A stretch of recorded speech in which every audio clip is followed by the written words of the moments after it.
ইসলামী ছাত্র শিবির কোন অপপ্রচার, কোন বাধা, কোন মিথ্যাচার, কোন ষড়যন্ত্রকে শিবির প্রশ্রয় দেবে না। প্রায় 2000 ছাত্র জনতার রক্ত, 30-40 হাজার আহত ছাত্র জনতার যে আকুতি, তাদের চোখের পানি, তাদের রক্ত এখনো শুকায়নি। আমরা যদি জুলাইয়ের গণ অভ্যুত্থানের এই চেতনাকে ধারণ করে রাষ্ট্র গঠনে এবার ব্যর্থ হয়ে যাই, এ জাতির মুক্তির আকাঙ্ক্ষা মৃত্যু ঘটবে। ইসলামী ছাত্র শিবির সেই বিপ্লবী কাফেলার নাম। জুলাইয়ের ছাত্র গণ অভ্যুত্থানে ঐতিহাসিক সংগ্রামের এক গর্বিত অংশীদার হচ্ছে ইসলামী ছাত্র শিবির। আমরা তাই মনে করি ইসলামী ছাত্র শিবির সেই ঐতিহাসিক এই সম্মেলন থেকে আগামী দিনে অভিষ্ট লক্ষ্যে তারা এগিয়ে যাবে। কোন অপপ্রচার, কোন বাধা, কোন মিথ্যাচার, কোন ষড়যন্ত্রকে শিবির প্রশ্রয় দেবে না।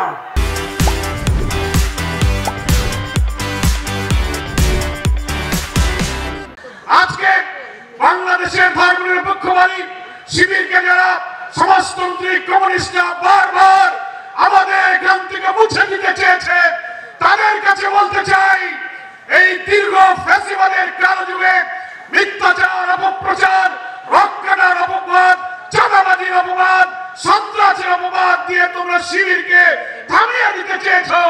তোমরা হত্যা, সন্ত্রাস, খুন, গুম, রিমান্ড, ক্রসফায়ার, আয়নাঘরের চেষ্টা করে রক্তাক্ত পথ মারিয়ে তোমাদের উপেক্ষা করে শিবির আজকে সবের দুধ ধরে প্রমাণ করেছে তোমাদের কোনো বাধা শিবিরকে আটকে রাখতে পারে নাই।